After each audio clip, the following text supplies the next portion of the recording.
Hello, today our topic is the cell and the components of the cell. The cell is the basic structural and functional unit of life, which was discovered by Robert Hooke in 1665. Cell has many components, parts or organelles. The outermost component of the cell is cell membrane or plasma membrane.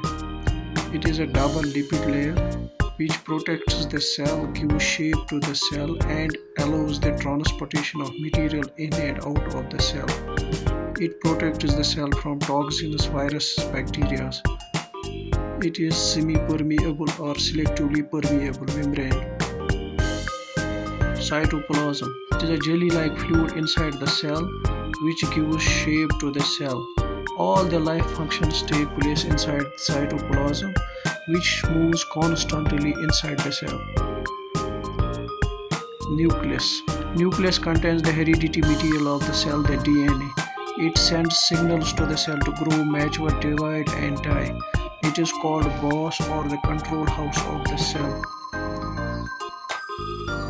All the functions of the cell are controlled by nucleus, which releases the messenger RNA to convey the message to other organelles in the cell that what they have to do and what kind of protein they have to make for proper functioning of the cell. Cell contains chromosomes in pairs. Humans have 23 pairs of chromosomes. Chromosomes contain DNA or deoxyribose nucleic acid, which in turn contains genes for every feature of the organism.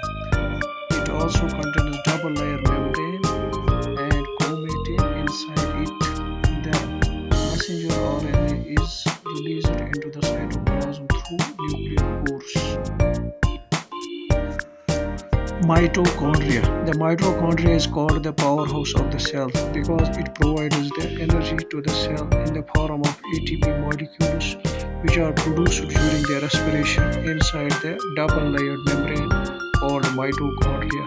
The inner layer is folded, which increases the surface area for respiration to take place. Endoplasmic reticulum. It is involved in the transportation of substance. Its primary role is in the metabolism of carbohydrate, synthesis of lipids, steroids, and proteins. It is of two types, rough endoplasmic reticulum and smooth endoplasmic reticulum. Golgi bodies. Golgi bodies are called the cell's post office as it is involved in the transportation of material within the cell. It is like a network of the membranes in the cytoplasm. Ribosomes. Ribosomes are the protein synthesizers of the cell. The proteins inside the cell are synthesized by the ribosomes.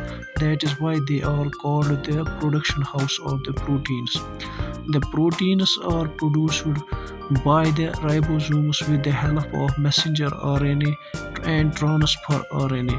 A long strand of amino acids is produced with the help of transfer RNA and messenger RNA, which are in turn converted into proteins, then transported to the different parts of the cell.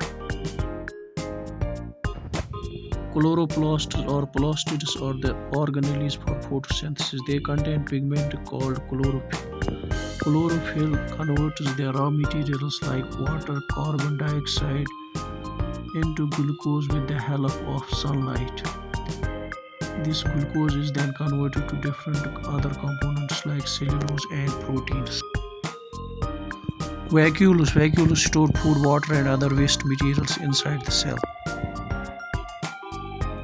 Cell wall is the most prominent part of the plant cell structure. It gives structure to the plant cell. It is made of cellulose, hemicellulose, and pectin. In nutshell, plasma membrane or cell membrane covers the cell, protects the cell, transports the material in and out of cell. Cell wall covers the cell, protects the cell, strengthens the plant cell. Nucleus is the boss of the cell or control house of cell, transmission of characters from parents to offsprings. Mitochondria or powerhouse of the cell. It provides energy for our life processes in the form of ATP molecules. endoplasm reticulum, transportation system of the cell, Golgi complex, post office of the cell, lysosome, suicide bags of the cell, plastids or chloroplast, photosynthetic units of the cell, vacuolus, storage units of the cell. Thanks for watching AalumKclasses. Do like, share and subscribe.